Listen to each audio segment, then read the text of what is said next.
Bonjour à tous et bienvenue sur BD & Co, j'espère que vous allez tous très bien. Aujourd'hui cette vidéo va être un peu plus improvisée qu'à l'habitude parce qu'en fait j'avais prévu de vous faire une présentation d'une BD qui s'appelle Initial A, qui est une BD qui a été la première faite avec des images de l'IA. C'est une vidéo que j'ai déjà tournée 3 fois et qui devait sortir ce week-end.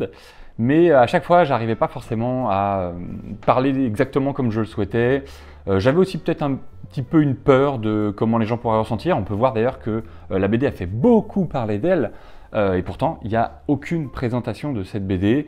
Il y a eu un énorme boycott sur Internet. Moi, je suis un peu contre tout ça. Et du coup, je souhaitais ajouter un petit peu, en fait, en ayant monté la vidéo pour cette semaine à la base, eh bien, je me suis rendu compte que ça pourrait être intéressant de faire une vidéo un petit peu prequel à cette vidéo sur Initial A et sur l'art et l'IA dans la BD, parce qu'en fait je parle plus presque de l'art et de l'IA dans la BD tout simplement que de la BD Initial A, et qu'à travers de ce prequel, je vous parle rapidement, parce que je ne vais pas non plus rentrer énormément dans le détail, mais rapidement de l'art dans la BD, pourquoi c'est en train d'exploser un petit peu, les prix des originaux. Il y a de plus en plus de galeries qui font des présentations de bandes dessinées, qui font des présentations de planches d'original, etc. Et bref, mon point de vue là-dessus, qu'est-ce que j'en pense ? Est-ce que j'apprécie personnellement cet art dans la BD? Est-ce que j'achèterais de l'art dans la BD, etc., etc. Donc bref, faire un petit peu tout ce tour-là.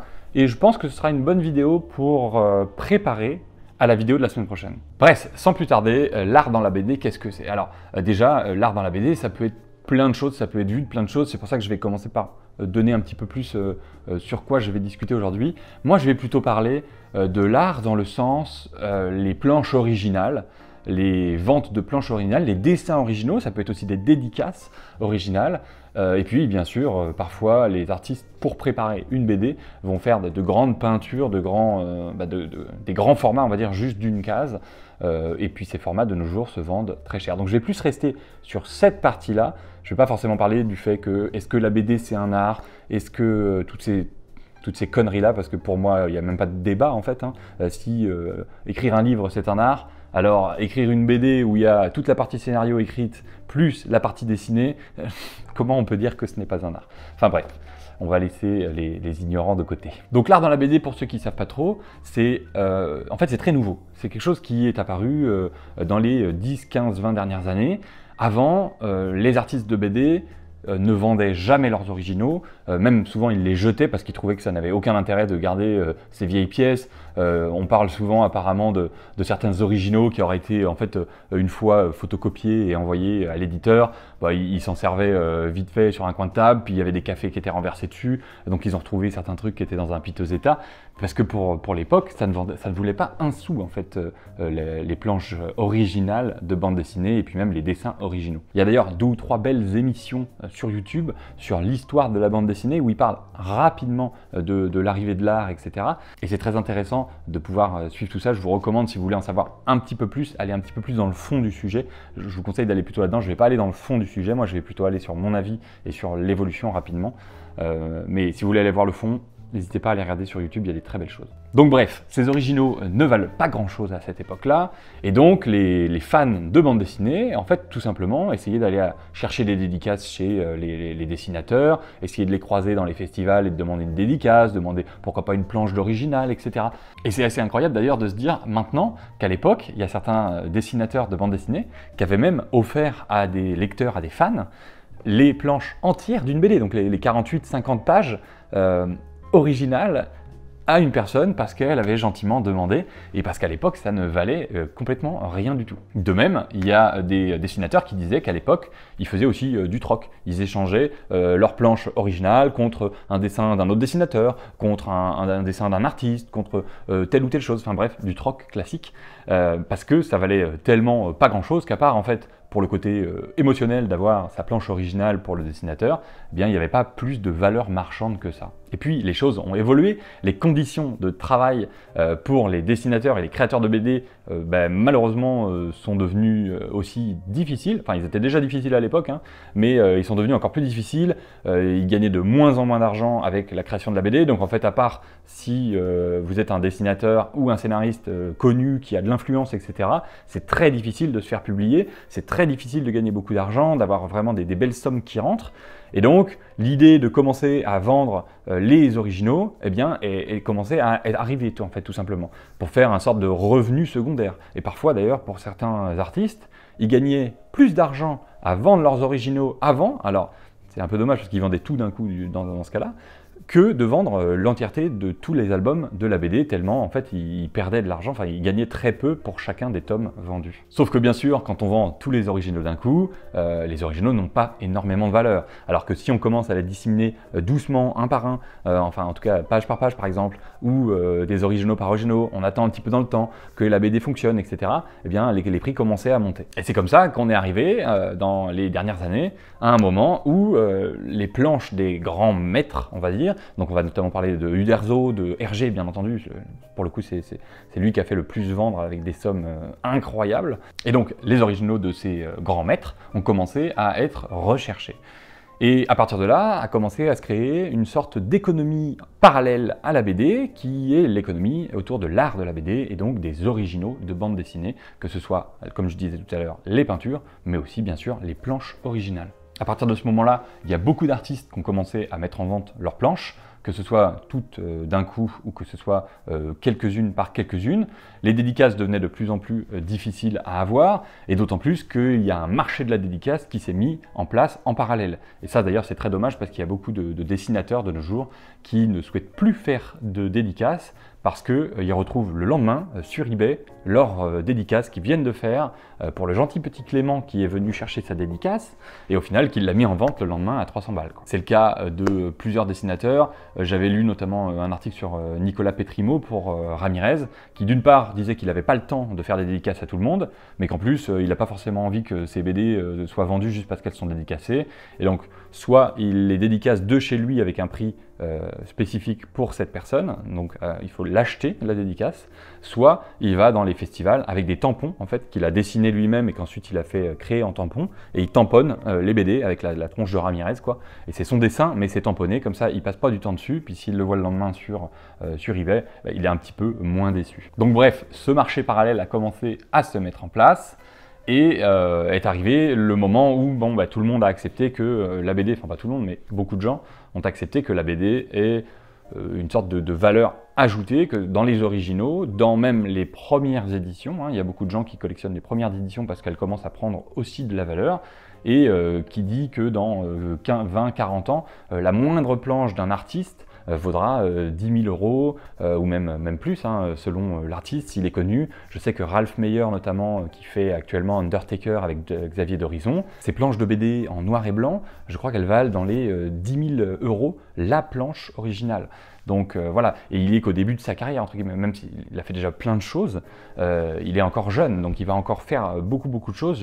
Je n'imagine même pas combien vont coûter ces planches de BD. Et on arrive donc maintenant à une époque où le marché des originaux est en train de prendre une grande place dans les revenus que se font les dessinateurs de bande dessinée, parce qu'en fait, ils vont réussir à trouver maintenant des éditeurs qui vont pas uniquement éditer la BD, mais qui vont aussi mettre en vente leurs originaux.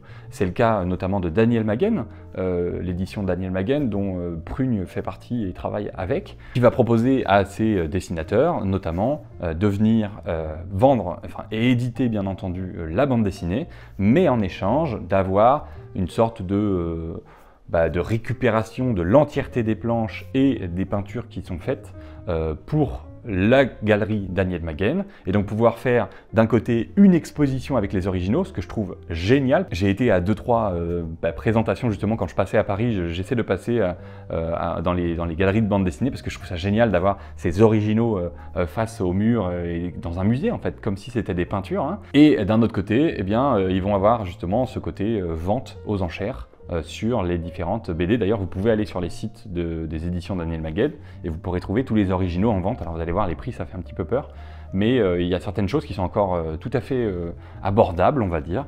Et puis, je pense que ça peut être aussi maintenant de nos jours un investissement en fait. Puisque à l'époque, on achetait des peintures, on achetait aussi bien sûr des bâtiments, etc. Mais si on veut rester dans l'art, on achetait des peintures, on achetait des sculptures, des statues, ce genre de choses, pour que ces œuvres gagnent en valeur et puis qu'on puisse avoir un investissement rentable.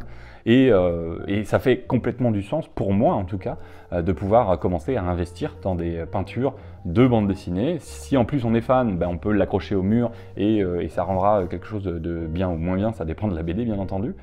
Mais ça peut être aussi assez intéressant de le voir comme ça. Le point que je trouve quand même assez intéressant avec cette mode-là, qui n'est plus une mode maintenant puisque c'est assez accepté par l'ensemble des gens qui travaillent dans la BD, c'est qu'il y a une meilleure rémunération quand même pour la personne qui va venir créer la BD, parce qu'il va avoir aussi la vente des originaux pour gagner de l'argent en side. Après, je ne connais pas du tout les pourcentages qu'il gagne sur les BD puis les ventes. Par exemple, j'imagine que le Ralph Merrier, sur les 10 000 euros, j'espère bien qu'il prend quand même un bon pourcentage et qu'il ne se fait pas non plus un 50-50 avec l'entreprise en tout cas qui le vend. Parce que si aussi on prend du recul là-dessus, ça risque de mettre en fait un peu en danger les dessinateurs, puisqu'il y a certains éditeurs qui pourraient très bien en profiter en disant « Ok, on fait l'édition de ta BD, on va la vendre sous le nom de notre éditeur. Par contre, si tu veux passer par nous, on récupère entièreté des originaux, on les vend à 50-50 par exemple, et tu es obligé, si tu ne veux pas nous vendre les originaux, eh bien tu passes pas avec nous, quoi. Donc ça c'est très possible aussi que ça arrive, et le problème c'est que pour le moment c'est une bonne source de revenus pour les dessinateurs, mais ça peut aussi devenir un calvaire si les éditeurs commencent à prendre position de la mauvaise manière avec les dessinateurs tout simplement. Un point aussi risqué, je trouve, avec le côté originaux qui prennent énormément de valeur, c'est que les dessinateurs vont commencer à avoir de moins en moins de possibilités d'être contactés ou tout simplement de venir sur les festivals pour faire des dédicaces, justement, puisque leur art aura pris trop en valeur, en fait, entre guillemets. D'ailleurs, quand je vois des reportages sur, justement, les dessinateurs de BD à l'ancien temps, qui étaient contactés super facilement, qui répondaient facilement pour faire des dessins, des dédicaces, etc., payés, de nos jours, je vois la plupart des éditeurs, la plupart des dessinateurs que j'apprécie, en tout cas personnellement, ils sont jamais contactables personnellement, même si je ne demande pas grand-chose, hein, parfois c'est juste savoir un petit peu sur les sorties, savoir ce genre de choses qui ne sont pas forcément très bien communiquées, eh bien, ils sont très difficiles à avoir, il faut tout de suite payer, il faut tout de suite donner de l'argent, même si je le comprends, hein, on leur prend de leur temps, mais en fait on est en train d'un petit peu créer des stars de ces personnes-là, mais le risque avec ça, c'est que la BD, qui était quand même un art assez populaire, assez abordable, on va dire, eh bien, prenne trop de grade et que le moindre original devienne complètement inabordable, que plus personne ne puisse avoir, n'importe quel fan puisse avoir une BD ou même une dédicace ou ce genre de choses de son artiste préféré. Donc il y a vraiment, pour moi, des pour et des contre. Il y a des très belles choses. C'est très bien que les dessinateurs et les scénaristes soient mieux rémunérés, qu'il y ait des meilleures choses de faites pour eux. Par contre, ça risque peut-être justement de mettre à mal ce côté abordable de la bande dessinée et de tout ce qu'il y a autour de l'art de la bande dessinée. Et d'un autre côté, ça va apporter aussi beaucoup de bonheur à tous les gens qui n'ont jamais vu d'originaux, puisque maintenant il va y en avoir dans des galeries. Il y a pas mal de galeries, il me semble à Paris, je crois qu'il y en a 3 qui présentent des originaux de bande dessinée. À Angoulême, il y en a une. Enfin, il doit y en avoir dans d'autres villes, j'ai pas trop cherché pour le coup, mais c'est génial aussi de pouvoir donner cette accessibilité au plus grand nombre en tout cas, pour que les gens puissent en fait tout simplement réaliser à quel point un original c'est beau, à quel point on ressent beaucoup plus le trait de l'artiste, etc., etc. Bref, j'espère que je vous ai pas trop perdu dans mes explications, parce qu'en fait c'est pas très facile de discuter de ça. J'ai pas envie de faire un truc historique, chronologique, etc. J'ai aussi envie de donner mon point de vue et puis avoir les vôtres bien sûr dans les commentaires. Et tout ça en fait m'amène à tout simplement aux nouvelles utilisations pour la bande dessinée, qui sont tous les outils informatiques et bientôt, et en tout cas dernièrement,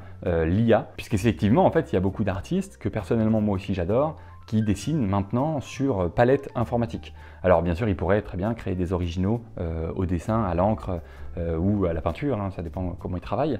Mais il y a beaucoup maintenant d'artistes qui travaillent sur tout simplement des palettes, des tablettes, hein, tout simplement, et qui font des dessins magnifiques, Mais la question c'est, est-ce que ces dessins sur tablette, une fois imprimés, valent quelque chose? Puisqu'en fait, c'est juste une impression d'un dessin. Il n'y a pas eu tout le travail de la peinture, même s'il y a eu ce travail sur tablette.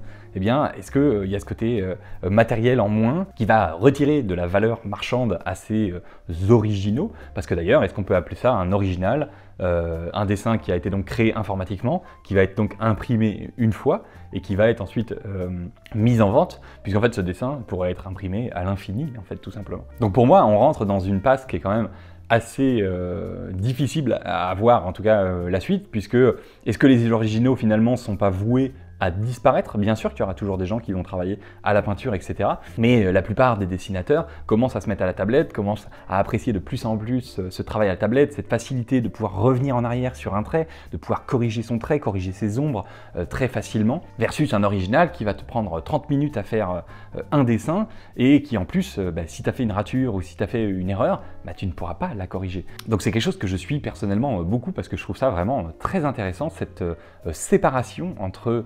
l'original, on va dire, et puis cette ère informatique qui vient aider les dessinateurs, qui vient aider les créateurs de bande dessinée, puisqu'ils gagnent énormément de temps, mais qui vient peut-être aussi desservir, en fait, tout simplement, les œuvres originales, le côté artistique de la bande dessinée. Mais après, encore une fois, on pourrait faire un parallèle avec la photographie qui pendant très longtemps les artistes crachaient dessus en disant non, la photographie c'est pas un art, prendre une photo, pouvoir l'imprimer, ça ne marchera jamais, c'est pas un art, c'est pas de l'art, etc.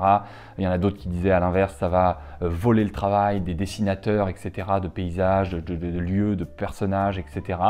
Alors que pas du tout, c'est quelque chose qui s'est fait en parallèle. Est-ce que le travail sur informatique pourrait pas être fait aussi pareil en parallèle? Est-ce qu'il pourrait y avoir des éditions limitées d'impression sur un papier particulier, avec un grain particulier, des couleurs peut-être très recherchées pour que ça rende encore mieux, avec par exemple seulement une cinquantaine d'originaux imprimés, signés à la main, numérotés? Ça pourrait être aussi quelque chose en parallèle. Mais la question c'est, est-ce que par exemple des gens vont venir acheter des originaux? Par exemple là j'ai Gung Ho avec moi, je trouve que son dessin est superbe et sublime, qu'il parle beaucoup, hein. Les expressions des visages, les couleurs, etc. Personnellement je trouve ça magnifique.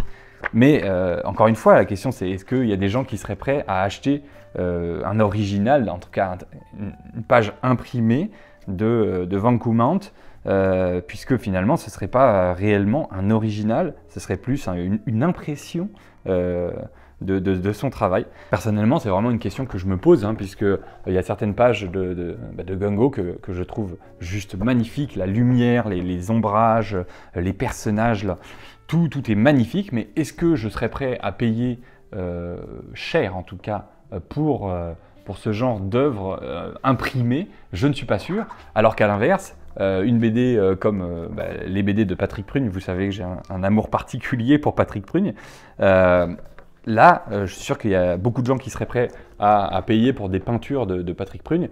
Et d'ailleurs, moi j'ai été souvent à la galerie Daniel Maguen, puisque c'est eux qui ont les originaux de Patrick Prugne. Vous pouvez les demander, d'ailleurs, si vous passez là-bas, vous pouvez très bien demander à voir les originaux restants qui ne sont pas encore vendus. C'est magnifique, quoi. C'est vraiment...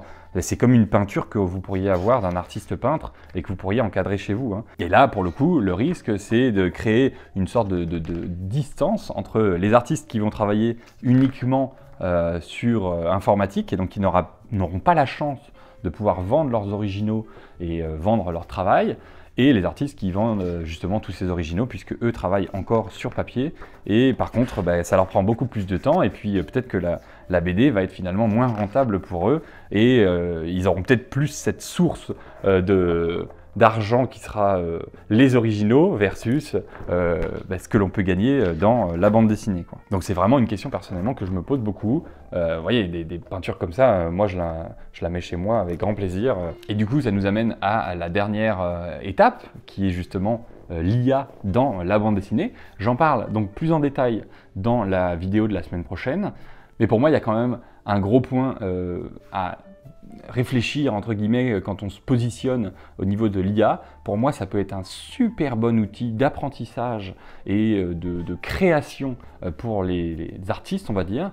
Et puis, l'argument du c'est voler des œuvres à des artistes, la réalité, c'est que l'IA, elle crée à partir d'effectivement d'inspiration de plein de choses. Et ensuite, elle va créer quelque chose de nouveau en s'inspirant de tous les détails, tous les styles, de ce que va lui avoir demandé le créateur, entre guillemets. Même si le créateur, pour le coup, là, je suis d'accord qu'on peut se poser la question. Mais finalement, en fait, c'est très ressemblant à ce que l'on fait dans les écoles d'art, dans les écoles de dessin, etc. Moi, personnellement, j'ai essayé d'apprendre un petit peu à dessiner parfois rapidement. J'ai regardé un petit peu des tutoriels, comment se mettre à dessiner, etc.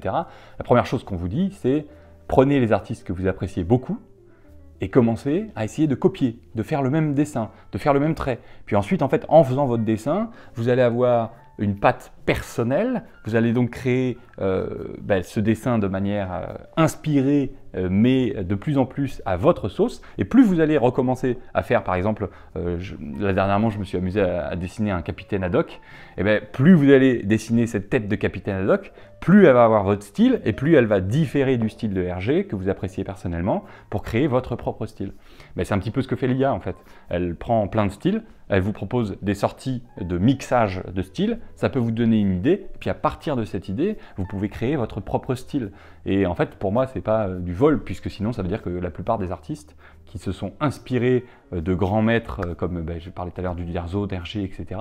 Mais dernièrement, ça pourrait très bien être de Ralph Meyer, etc., de Marini et tout, et qui ont ensuite créé leur propre style en s'inspirant de ceux dont ils étaient tout simplement fans. Donc je pense qu'il ne faut pas se bloquer mentalement à dire c'est de l'IA, c'est du vol ou c'est des choses comme ça. Je pense qu'il faut s'ouvrir un petit peu l'esprit et rester ouvert au fait de créer des nouvelles choses, de le voir plutôt comme un instrument et pas comme une finalisation d'une œuvre.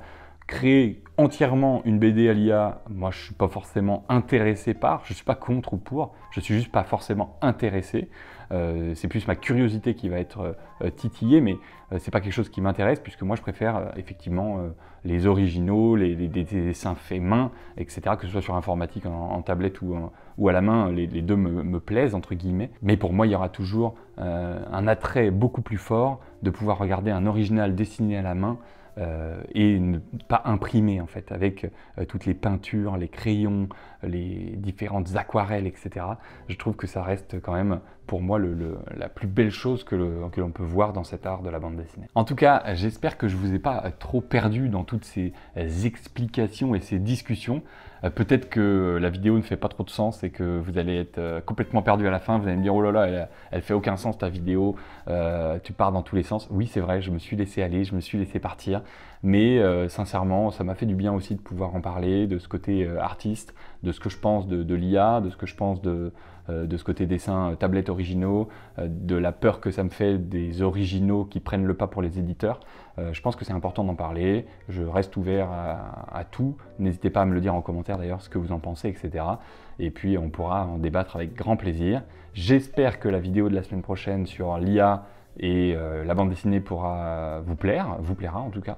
Et pour ceux qui sont restés jusqu'à la fin, je vais vous montrer un petit cadeau, un petit cadeau pour vous de quelque chose que j'ai chez moi. Et paf, on arrive sur ce bon vieux capitaine Haddock, puisque effectivement, je vous parlais de dessin. Là, je me suis commencé à m'amuser à essayer de faire un petit peu un capitaine Haddock à montrer.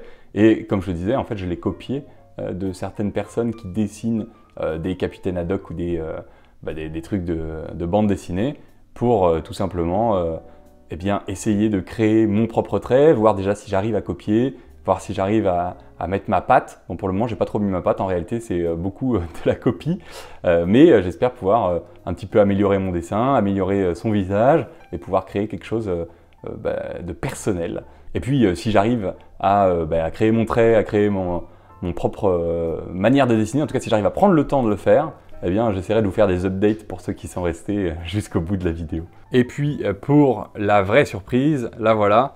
Bon, voilà, il y a 2 ans, je me suis fait un petit plaisir. J'avais fait une très belle année dans mon boulot et je me suis fait un petit plaisir de m'offrir ça pour me féliciter. C'est un original de Prugne, justement, de Patrick Prugne, qui est quand même une taille assez grande, hein, parce que si je mets ma main à côté, on voit que voilà, ma main, j'ai quand même des grandes mains et ma main prend une taille qui est assez grand, qui est très beau, je trouve très lumineux, qui m'apaise beaucoup, je passe beaucoup de temps à le regarder. Pour moi, c'est vraiment une très belle œuvre. Alors, il y a des gens qui ne trouveront pas ça très beau parce que c'est un peu vide, etc. Mais en fait, dès qu'on zoome un petit peu sur les côtés, on voit tous les détails de la roche, des herbes, etc., des différents buissons, les différents personnages qui sont dans le fond, donc qui sont un petit peu foggy et tout ça. Et moi, personnellement, je trouve ça super beau. J'ai l'impression de voir un retour de pêche au petit matin. Vraiment quelque chose que personnellement, en plus, moi, je pêche et j'ai été me balader dans les lacs un peu au Canada et ça me fait beaucoup penser à ça. C'est quelque chose que j'apprécie beaucoup. D'où aussi mon point de vue sur les originaux que je trouve quand même très intéressant parce que avoir ce genre d'œuvre à la maison, c'est incroyable. Je mesure la chance que j'ai de pouvoir m'offrir ce genre de choses. Et sincèrement, c'est superbe. Je vous conseille à tous d'aller chez Daniel Maguen à Paris pour voir les différents originaux, les différentes planches, que ce soit de Patrick Prude, mais aussi de bien d'autres choses. Il y a Alex Alice dernièrement qui avait fait une superbe chose, superbe présentation. Il y a aussi des originaux de Torgal, très rares pour le coup, qui sont assez sympas à voir, de Rosinski. Enfin voilà, il y a plein de belles choses. Foncez, allez voir ces planches. C'est gratuit en plus, la plupart des originaux qu'on peut aller voir dans les galeries sont gratuites, l'entrée pour la galerie. Donc voilà, profitez-en bien. C'était mon petit cadeau pour ceux qui sont restés jusqu'à la fin. Et en tout cas, moi je vous dis à la semaine prochaine pour la vidéo sur l'IA. Et puis les prochaines semaines, moi je serai en vacances, donc je vais quand même vous préparer quelques vidéos, mais il y a peut-être des week-ends où il n'y aura pas de vidéo, parce que je n'aurai pas eu le temps de faire le montage avant de partir durant mes vacances. Sur ce, c'était VDN Co. Je vous dis à la semaine prochaine. Bye!